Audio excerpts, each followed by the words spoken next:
ఒకప్పుడు ఈ దూరం 50 సంవత్సరాలుగా ఫ్యాషన్ పేరుతో అభివృద్ధి కావాల దూరంలో ఏ ఒక్క నాయకులు మన ఎదురయ్యేటువంటి నాయకులు అభివృద్ధి గురించి కానీ మన నాయకులు ఓటేసినటువంటి వాళ్ళ నుంచి ఆలోచించే పరిస్థితి లేదు.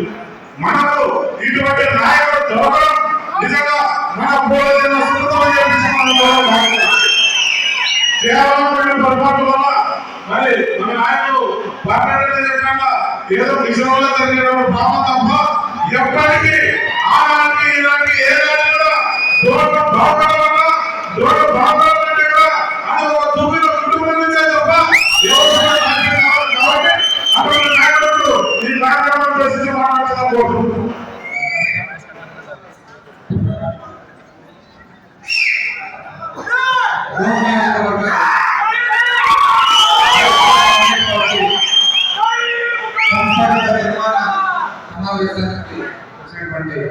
సభాధ్యక్షులు శ్రీరాములు పెద్దలు గౌరవనీయులు, అదేవిధంగా నంద్యాల జిల్లా వైఎస్ఆర్ కాంగ్రెస్ పార్టీ అధ్యక్షులు శ్రీ అమ్ముపారెడ్డి గారు, సోదరులు మనందరూ కూడా అలవాటు ఎంత అలవాటు ఉన్న మన జిల్లా పరిషత్ చైర్మన్ రామరెడ్డి గారు, అదేవిధంగా మన అబ్జర్వర్ సుధాకర్ రెడ్డి గారు, వేదిక మీద ఉన్న వివిధ అంటే ముఖ్యంగా స్థానిక మున్సిపల్ చైర్పర్సన్ రాజేష్ గారు, అదేవిధంగా స్థానిక వైస్ చైర్పర్సన్ రాకేష్ గారు, స్థానిక కౌన్సిలర్లందరూ కూడా పేరు పేరు ఫ్యామిలీ డోను మరియు వేదికచర్ల మండలాల జిల్లా పరిషత్ మెంబర్లు, అదేవిధంగా ఎంపీపీలు, అదేవిధంగా ఎంపీటీసీలు, అదేవిధంగా గ్రామ సర్పంచులు, వార్డు మెంబర్లు, ప్రతి ఒక్కరు కూడా వేదిక మీద ఉన్న పెద్దలందరూ కూడా పేరు పేరున మరి ఈరోజు ముఖ్యంగా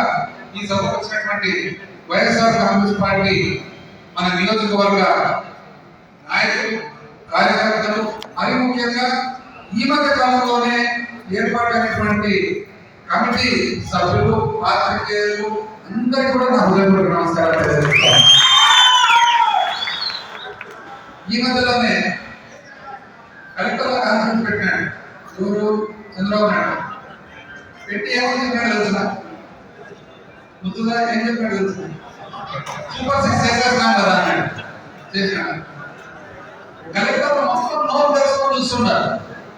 ఏమి ఇంకా ఇది మనల్ని టెస్టింగ్ చేస్తున్నాడా, మనమేమో తప్పు పడుతున్నామా, లేదా ఏమన్నా మనల్ని ఒక భ్రమలే పంపిస్తున్నాడా, చాలా కాన్ఫిడెంట్ చెప్పినాడు. ఇక సూపర్ 6 చేసేసాము, ప్రజలందరూ కూడా చాలా సంతోషంగా ఉన్నారు.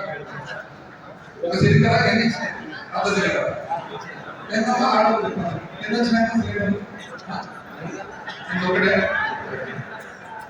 చేసినాడు అంటున్నాడు. బస్సు చేసినాడు. మన ఎన్ని బస్సులు బాగానే ఉన్నాము బస్సు. నేను మేడం మాత్రము పట్టణంలో అసలు చాలా మంది బస్సులు తగ్గించినారు. అంతేనా ఆడవాళ్ళందరికీ ఆయన వచ్చినట్టు ఆయన అతి తక్కువ కాలంలో అతి పాపులర్ అయినా అన్నమాట ఒక మంత్రి. నీకు 15, నీకు 15, నీకు 18, నీకు 20 అదే అతి పాపులర్. ఆయన వేసిన పశుపత్రులు కూడా ఎక్కడ నాకు కనబడలేదు. ఆయన నీకు 15, నీకు 15, నీకు 15 ఇచ్చారు. ఆయన పాపులర్ అయినా మొత్తం ఆంధ్రప్రదేశ్ రాష్ట్రంలో ముఖ్యమంత్రి పేరుగా తెలుసుకోలేదు కానీ ఆయన పేరు తెలుసు. ఏం చేశాడు? నీకు 15 అని చెప్పినాడు. వచ్చాను. ఆ తర్వాత ఆడవాళ్ళ ఇంటింటికి ఎట్లమ్మా జరిగినది, ఇంటింటికి తిరగడం అక్క వదిన వదిన బయటికి అంటే బయటికి వచ్చేలాగా మళ్ళీ ఎందుకు నాకు పిల్లలు అంటే ఇద్దరు నాయన నీకు 15, నీకు 15 అయితే ఇప్పుడు 2 సంవత్సరాల ఒక 15 ఇచ్చినది ఆ 10 ఇచ్చినట్టు అంత లెక్కలు ఉన్నారు అందరూ. అయితే ఆడవాళ్ళకు అక్కడ నీకు ఎంత వయసు అంటే నాకు 25 నాయన 1500 అక్కడ నీకు 1500 ఎంత నీకు నెలకు 1500 సంవత్సరం 15,000 అక్క. బాగా ఏం చేస్తాడక్క వ్యవసాయం బావకు ఇంత వస్తుంది, రైతు భరోసా వస్తుంది కదా అంటే వస్తుంది నాయన.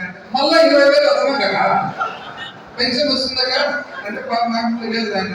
ఎవరు పెన్షన్ రావడం లేదక్క, రావడం లేదు ఎందుకక్క, అమ్మాయికక్క ఎందుకక్క అంటే మా అత్తకు ఇంకా 60 నిండగా ఎంతక 50 పోతే 50 నీకు 40 అంటే 48,000 వచ్చినా అత్తకు వచ్చినా 48,000, అక్కకు వచ్చినా 18,000, బావకు వచ్చినా 20,000. వచ్చిందంటే అక్కకు బావకు అత్తకు మామకు తాతకు అందరూ కలిసి ఒక సిలిండర్ అంతే. ఇప్పుడు ఏమనంటే కోపడతా, కోపం ఎందుకు, మన మీద ఎందుకు కోపం? ఇప్పుడు ఇది ఎవరికి కొట్లాట? ఈ కొట్లాట ఎవరికి? ఈ కొట్లాట కూటమికి ప్రజలకు, అంతే కదా. ప్రజలు మోసగించినారు, ప్రజలతో ఓట్లు వేయించుకున్నారు, అక్కకు మోసం చేసినారు, బావకు మోసం చేసినారు, వదినకు మోసం చేసినారు, మామ భర్తకు తండ్రికి కాదు అందరికి మోసం. వాళ్ళు ప్రజలతో కొట్టాడుకోకుండా మనతో కొట్టాడమంటున్నారు, మనమే ఒక చూసుకుంటున్నాము. ఆయన చెప్పేదేమి ఈయన చేసేదేమి. వాళ్ళు ప్రజలకు కోపం ఉన్నారు, ప్రజలు కోపం ఉన్నారు కదా. అందుకని మీరు బాగా గమనించండి, ఆ వాక్యం బాగా చెప్తాడు. ఇక్కడ దాకిందంటే సార్ ఇంతకుముందు అసలు ఫోన్ సార్ పచ్చని పిల్ల సార్, కార్యకర్తలు అయితే సింగిల్ సార్, సీనియర్ కార్యకర్తలు డబుల్ సార్ కనిపించుకుంటే ఇట్లా పెట్టుకొని తెచ్చుకోండి సార్ ఎవరైనా చూసేదానికి. ఇప్పుడు ఎందుకు అందరూ తిప్పి పెట్టుకుంటున్నారు సార్ లోపలికి? ఎందుకు తిప్పి పెట్టుకుంటున్నారు? ఎందుకంటే ప్రజలు ఎవరైనా చూస్తే కన్నా చీకటి కన్నా దుప్పడేస్తారని అనుకున్నారు. ఒక దాంట్లో మోసం ఎందుకో మీకు చెప్పేది అక్క అవా ఎందుకు అవసరం సొంత మతాలు కూడా చిన్నలేదన్న అక్క. ఇది వీళ్ళు చేసేది కొత్త ఏం చేస్తారంటే సూపర్ సిక్స్ చేసేసిన అంటాడు, ಮತ್ತೆ సూపర్ సిక్స్ చేసిన అంటాడు. ఎట్లా చేసినామని అడిగితే తీసుకోని అంటాడు. ఆడులో డబ్బులు అక్కకు వచ్చినట్టు డబ్బులు అంటే ఎవరో వచ్చిస్తారంట, ఎవరో వచ్చి మనందరకు మన వరకు ఎవరో వచ్చి ఎందుకు ఇస్తారంట. నాకు ఇచ్చగల ఎందుకు ఇస్తారు? నాకు తెలిసి ఏం చేస్తారు తెలుసు, 99 భాగాలు నేను అనుకోవడం. ఎప్పుడోసారి భర్తకు భార్యకి ఇమ్మంటాడు 15 వందలు, భర్తకు భార్యకు 15 వందలు ఇమ్మనే. ప్రతి భర్త నువ్వు నీ భార్యకు 15 వందలు ఏం చెప్తాడు, ఇచ్చేస్తే కదా సూపర్ సిక్స్. వేరే మాట్లాడు నాకైతే తప్పు ఎంత ఎదిగినా కూడా, ఎందుకంటే జీతాలకు డబ్బులు లేవు, జీతాలకు డబ్బులు లేవు. ఆడ వాళ్ళ ప్రెసిడెంట్ అసలు ఏమన్నాడంటే ఆయన దిగిస్తే కదా గవర్నమెంట్ ఎదిగిపోతారు ఆయన.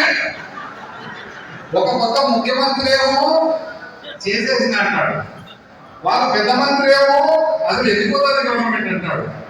అక్కడ చూస్తే డబ్బులు రాలా, వదిలికి చూస్తే డబ్బులు రాలి, ఏడాది మనకి డబ్బులు వద్దా? ఇది కాక కొత్తగా మీరు గమనించినారా, గమనించినారా ఏం తెలుసా? ప్రతి నెల పెన్షన్ల పంపిణీ ఎవరు పోతారు? ముఖ్యమంత్రి పోతాడు, ఎమ్మెల్యేలు పోతారు. నాకు తెలియక మీకు ఏం సంబంధం? మీకు సంబంధం ఏం? పెన్షన్ ఇస్తుంటే ప్రభుత్వ డబ్బులతో, ప్రభుత్వ డబ్బులతో పెన్షన్లు ఇచ్చేటప్పుడు మీ కార్యకర్తలు ఎందుకు ఉపయోగిస్తున్నారు?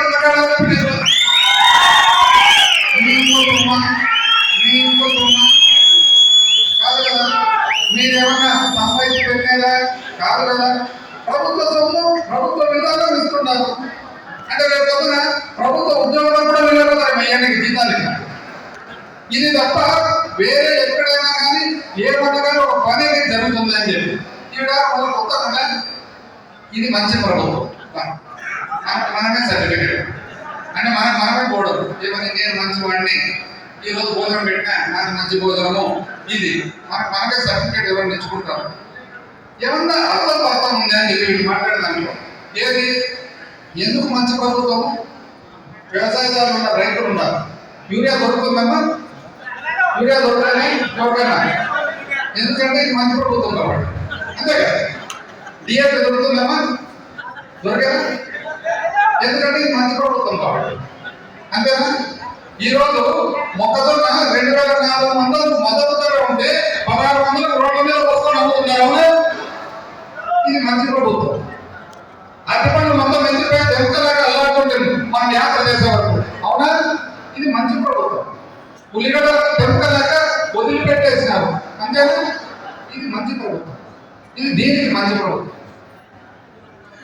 పైగా కొత్తగా సంపద సృష్టి ఎప్పుడు వినియోగం మన పేర్లను ఫస్ట్ ఆయన సంపద సృష్టి అంటే ఏమనుకున్నాను తెలిసిన బలరామేమో చాలా వింటున్నాడు. ఏమనుకున్నాను తెలిసిన సంపద సృష్టి అంటే నిజంగా సృష్టిస్తాడేమో మా బలరామ ఇస్తాడేమో అనుకున్నాము.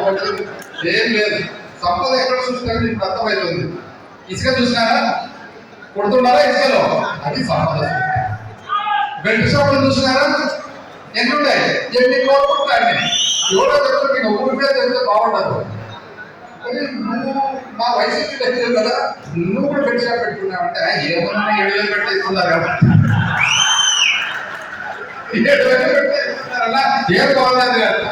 ఇది సంపద సృష్టి, అంతేనా? సంపద సృష్టి. ఆ తర్వాత ఇంకెక్కడ చేస్తే అసలు ఎక్కడన్నా బియ్యం సంపద సృష్టి. మన మీద భూమి కింద వదిలిపెట్టి ఒక వారం భూమి పక్కన చూసుకుంటే ఎదుగుతారు. ఇది సంపద సృష్టి. ఈ విధమైన సంపద సృష్టి చేస్తారని మనకే తెలుసు, మనకు తెలియదు కదా. వీళ్ళు కొత్తగా నేర్పించినారనమాట. ఏమైనా బయట చెప్పేది ఏమి, ఉచిత ఇసుక. ఎవరికో ఒక ట్రాక్టర్ కాదు పెరిగేది ఇసుక వచ్చిందామో ఉచితంగా ఎవరికన్నా మామూలు రేటు కంటే 200 ఎక్కువ పెట్టారు, అవునా కదా? కానీ సంపద సృష్టి అనమాట వీళ్ళు చేసేది. ఇవి కాక అసలు అధ్వానమైన పాలన. ఎటువంటి పాలన? వ్యవసాయదారులకు అయితే ఇన్సూరెన్స్ కట్టున్నా, ఇన్సూరెన్స్ లే. ఇన్పుట్ సబ్సిడీ వచ్చిందా, ఇన్పుట్ సబ్సిడీ లే. ధర ఉందా, ధర లే. ఏమి లేకుండా గాలి పెట్టినా. చిన్న చిన్న కిరాణా మంగళ్ళు జరుగుతుందమ్మా, జరుగుతుందా? ఎవరికన్నా కిరాణా మంగళ్ళు చిన్న వ్యాపారాలు ఎక్కడ జరుగుతున్నాయి. కానీ సంపద మాత్రం సృష్టి. ఇవన్నీ చూసిన తర్వాతనే మళ్ళా కొత్తగా అందరికి నేర్పించడానికి అసలు 160 మంది ఈ దేశంలో వ్యవసాయం మీద ఆధారపడిన వాళ్ళు ఉంటే అది పట్టించుకోకుండా కొత్తగా ఆర్టిఫిషియల్ ఇంటెలిజెన్స్. ఏమి ఆర్టిఫిషియల్ ఇంటెలిజెన్స్ మనందరికీ అర్థం కదా. ప్రసాదం ఎప్పుడు మినిట్గా ఆర్టిఫిషియల్ ఇంటెలిజెన్స్ ఏమంటే ఈయన చెప్పేది దోమలు ఎక్కడ ఉన్నాయో కనుక్కుంటాడు కంప్యూటర్ ద్వారా. దోమలు మనిషిని గుర్తుంటే తెలియదు మనకు దోమలు ఉన్నాయో లేదా. దోమ కుడితే తెలుసా దోమ కుడుతుందా లేదా అని. దానికి కంప్యూటర్ కావాలన్నా వాళ్ళకి అంతేగా. మందంట ఎక్కడైతే మన పంట మీద ఈగలో ఈగలు కెమెరా పెట్టి చూస్తారంట, దాన్ని మాత్రం కొడతాడు. మీరు కొట్టుకోండి, మీరు మిమ్మల్ని కొట్టుకుంటారో ఈగలు కొట్టుకుంటారో ప్రజలు మిమ్మల్ని కొడతారో అది మీరు చూసుకోండి. కానీ మాకు మాత్రం మేము అడుగుతుండేది కేవలం మా కనీస మద్దతులో ఏదైతే ఉందో అది ఏంటి ఆయన అడుగుతున్నాం. ఇవి కాక వల్ల కొత్త రకం అంటే మైనస్ వల్ల యోగా విన్నారా? యోగా వైజాగ్ నీకు తమాషా తెలిసిన యోగా యోగా చేస్తారు కదా వైజాగ్ లో. ఎందుకంటే 10 లక్షల మంది ఉండాలి, 10 లక్షల మంది ఉండాలి. యాడ్ చూస్తారు 10 లక్షల మంది. ఫైనల్గా ఎవరో సర్టిఫికేట్ మాకు తెలిసి మా బంధువుల కెనడాలో ఉంటాడు. ఆయన సడన్ మెసేజ్ వచ్చింది, మీరు యోగా చేసినందువలన చాలా మంచిది సర్టిఫికేట్. నేను కెనడాలో ఉన్నాను. ఇంకొకరికి ఏమొచ్చింది వాళ్ళ మామ చనిపోయినాక వచ్చింది, నువ్వు యోగా చేసినందువల్ల ఇది చాలా మంచిది అంటే. మోడీ వచ్చి పై నుంచి 10 లక్షల మంది వచ్చారంటే దాంట్లో సగం చచ్చిపోయిన వాళ్ళు ఉంటారు, దేశ విషయంలో వేరే రాష్ట్రం నుండి ఉంటారు. ఇది వీళ్ళు చేసుకున్నా ఏది ఏమైనా కూడా మన రాష్ట్రాన్ని ఖచ్చితంగా మనం కాపాడుకోవాల్సిన బాధ్యత మన మీద వచ్చింది. ఎందుకంటే రాజకీయాలు మామూలు కంటే కూడా ఇప్పుడు ఇంకా కొద్దిగా జగన్ ఒకసారి మీరు గమనించండి, చెప్పిన ప్రతి మాట నెరవేర్చారు. వ్యవసాయదారులందరికీ ఇన్పుట్ సబ్సిడీ ఇచ్చారా, వ్యవసాయదారులందరికీ కూడా ధర ఇచ్చారా. రైతు ఎప్పుడైనా కానీ ఇంకా దుర్భర పరిస్థితుల్లో ఉన్నాడు. అసలు చివరకు అంత గొప్ప పని ఆసుపత్రులు కంటే ఆ ఆసుపత్రులు ప్రభుత్వ కాలేజీలతో పాటు ఉన్న ఆసుపత్రులు ప్రైవేటీకరణ చేసేదాన్ని కోరుకున్నారు. ఇది మంచి ప్రభుత్వం అంతేనా?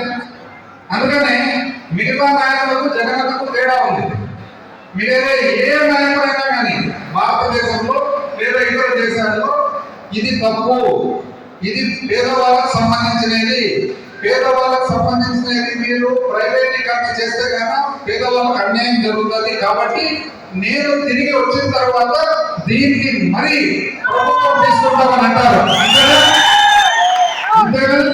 కానీ జగన్ అంతకంటే 2 మాటలు ఎక్కువ చెప్పినాడు. ఎందుకు ఆయనకు వేరే వాళ్ళకి తేడా ఉందంటే వేరే ఏ నాయకుడైనా కూడా మేము వచ్చిన తర్వాత కాలేజీ తిరిగి ప్రభుత్వానికి తీసుకుంటామని అంటారు. ఈయన చెప్తూ మిమ్మల్ని 2 నెలల్లో మొదలుపెట్టాము. ఒక్కరన్నా ఉన్నారా ఎవరన్నా ఇప్పుడు పాడేవాడు? ఒక్కరన్నా ఇన్ని కాలేజీలో పెడితే ఒక్కరన్నా పాడేలో ఉండాలి. పాడాలంటే నారాయణకు ఉంటాయి కదా కాలేజీలు, ఎందుకు పాడటం? నారాయణ